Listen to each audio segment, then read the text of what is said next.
안녕하세요. 세퍼언니 한지연입니다. 오늘은 리스가 아닌데도 바람피는 이유는 뭔지에 대한 이야기를 좀 나눠볼게요. 이제 리스인데 바람을 피는 경우는 많은데 리스가 아닌데도 왜 바람을 피냐고 상담을 저한테 하시는 분들이 있어요. 막 더 짜증을 내세요. 더 속상해 하시고. 분명히 성욕을 나하고 채우고 있고 나하고 충분히 만족을 한다고 믿는데 왜 그러냐 이렇게 말씀을 하세요. 근데 남자분들은 이런 얘기를 하시죠. 고기 먹는다고 회 안 먹고 싶냐? 막 이런 표현을 쓰세요. 다르다는 거죠. 이 여자도 다르고 저 여자도 다르고. 그러니까 성적 다양성에 대해서 제가 얘기를 드린 적이 있는데 그런 부분을 생각하셔야 될 것 같아요. 한 여성에게 만족하는 남성이 없다고 생각하시면 돼요. 근데 그걸 지켜가는 절제력이 있는 남성이 있다고 생각하시면 돼요. 여자는 안 그래요. 여성도 마찬가지예요. 그 절제력을 가진 사람이 한 사람과의 사랑을 지켜가는 거예요.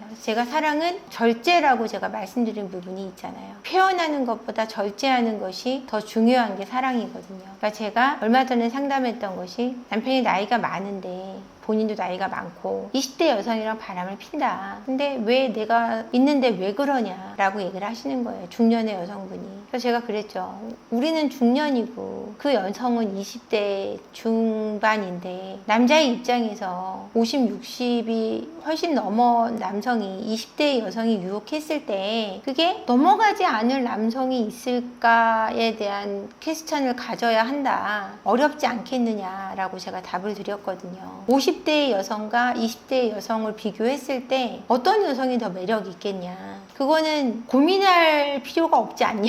제가 그랬거든요. 20대 여성이 남성들에게 매력이 있을 수밖에 없지 않냐라고 제가 답을 드렸거든요. 그 얘기를 듣고 조금 답을 찾았다라고 말씀을 해주시더라고요. 내가 내 남자에게 가장 아름다운 여성이고 싶은 거는 맞죠. 내가 가장 아름다울 수 없는 것도 맞아요. 나는 나대로 예쁘지만 다른 여성은 다른 여성대로 더 아름다운 부분이 있는 거예요. 내가 제일 매력적일 수만은 없어요. 내가 매력적인 부분이 있고 다른 사람도 매력적인 부분이 있는 거죠. 각기 매력이 다른 거예요, 사람은. 근데 그거를 나의 여자에게만 매력을 느끼려고 노력하는 절제력, 참을성, 그리고 약속을 지키고자 하는 신뢰, 그것을 가진 사람이 지속적인 사랑을 해나가는 거지 다른 여성이 매력적이지 않아서 그거를 지켜가는 게 아니에요. 그걸 이해하셔야 되는데 어떻게 생각을 하냐면 나한테 딱 꽂혀가지고 나 말고는 아무것도 안 보여야 된다고 생각하는 거예요. 그거는 눈이 안 보여야 가능해요. 나도 안 보여야 가능한 거예요.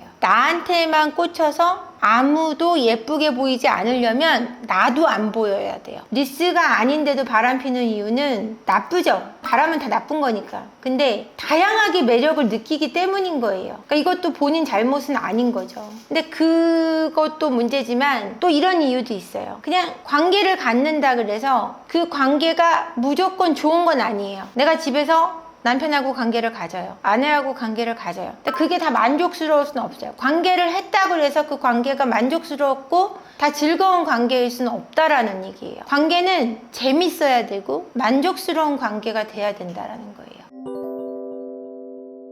우리 인생에 바람남이나 바람녀가 우리 인생에 들어와 있으면 내 삶 가장 가까운 사람이 그런 사람일 때 우리 인생을 통편집할 수는 없지 않습니까? 거기서 가장 큰 문제가 있는 것 같습니다. 제가 볼 때는. 여러분 인생은 어떠십니까? 제 인생은 어떤가 제가 오늘 생각해 봤습니다. 저는 정말 365일 중에 360일 일을 하고 있는데요. 어느 순간은 딱 가끔 몸이 좀 아플 때 현타가 딱 옵니다. 나는 일하는 기계인가? 이 생각이 딱 들어요. 이렇게 일만 하다가 70이 돼버리면 어떡하지? 이 생각이 드는 때가 요즘 간혹 있어요. 여러분은 어떠세요? 바람난 남편에게, 바람난 아내에게, 연인에게 꽂혀서 본인의 인생을 살고 있지 못한 건 아닌가요? 본인의 인생을 살려면 내가 행복한 거에 집중해야 되는데 많은 사람들이 내가 불행하게 된 이유에 집중해서 살아가시거든요. 여러분들은 어디에 집중하고 계시는지 궁금합니다. 그래서 그 이야기를 좀 나눠보면 좋을 것 같고 여러 가지 다양하게 상담을 나눠보면 좋을 것 같아요. 제가 집중하는 건 정말 일에 집중해요. 일에 집중하고 일을 하기 전에는 제가 항상 말씀드리지만 부담감이 있고 힘든데 상담을 딱 들어가면 행복해지는 것 같아요. 그 상담 안에 제가 몰입을 하다 보면 몰입의 힘이라는 게 좀 놀라운 것 같아요. 항상 너무 행복하고 그분의 인생이 조금 나아지는 거를 발전되고 성장하고 행복해지는 걸 볼 때 제가 좀 거기서 많은 행복감을 얻는 것 같아요. 처음에 막 비극적으로 오셔서 말씀하시고 부정적으로 생각하시고 이런 가운데 계신 분도 저분이 나아질 거라는 희망을 갖고 또 긍정적으로 저는 바라보기 때문에 힘들지 않아요. 그러니까 저한테 그러시거든요. 많은 분들이 힘든 얘기를 듣다 보면 거기에 많이 이렇게 끌려가지 않냐라고 얘기해서 같이 불행해지지 않냐라고 해요. 저는 그렇지 않아요. 제 행복 바이러스가 훨씬 커서 그 힘들어 하시는 부분이 더 많이 완화되고 행복한 가운데 가시는 분들이 더 많은 것 같아요. 행복이 깎여나가는 게 아니라 행복이 더해지는 기분이 듭니다. 그래서 여러분들의 인생은 어디에 몰입되어 계신가요? 몰입되어 있는 것이 무엇인가에 따라서 여러분들의 인생의 질이 결정되는 것 같아요. 제가 삶에 몰입을 해야 되는 부분은 이제 뭘까 요즘 들어서 고민을 하긴 해요. 어르신들이 그때가 굉장히 좋은 때다 이런 얘기 많이 해주셨거든요. 근데 그 말이 무슨 말인지 요즘엔 알 것 같아요. 어린 아이들을 이렇게 육아 중에 있으신 젊은 엄마들을 보면 행복하겠다 이 생각이 들어요. 저 예쁜 애를 보고 있으면 얼마나 좋을까 이 생각이 들어요. 제가 이제 4살짜리 조카가 있어요. 제 동생이 늦게 결혼을 해가지고 4살짜리 조카가 있는데 걔를 보러 제가 한 2-3주에 한 번 계속 조카를 보러 가요. 너무 예뻐가지고 그 애가 보고 싶어가지고요. 육아에 몰입 중이신 거는 행복한 거예요. 당연히 힘드시겠지만. 결혼에 해피엔딩이 있냐고요? 그럼요. 결혼의 해피엔딩이 뭐죠? 어떤 걸 해피엔딩이라고 말씀하십니까?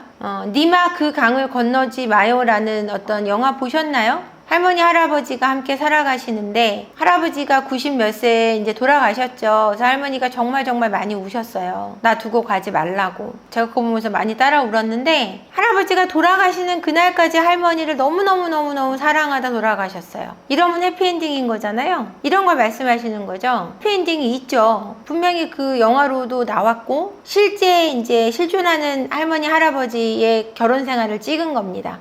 해피엔딩이 있죠. 일단 그 한편에 다큐가 있고 많은 분들이 결혼에 해피엔딩이 있습니다. 꼭 그것만이 해피엔딩이라고 할 수는 없어요. 결혼해서 어느 정도 행복했던 기간이 해피엔딩이죠. 몸이 아프다가 나았을 때 인생이 해피였는데 아프다가 나으면 정말 해피하죠. 해피엔딩이었다가 화가 났다가 이대로 새드엔딩인 것 같다가 다시 해피엔딩이 됐다가 근데 일단 우리가 내 인생이 주인공인 내가 죽지 않았다는 거 내가 오늘도 살아서 움직인다는 것 자체가 해피엔딩입니다. 아프지 않다면 아파서 힘든 분들 너무 많잖아요. 지금 의료 공백도 그렇고 그러니까 행복하게 생각하셔야 돼요.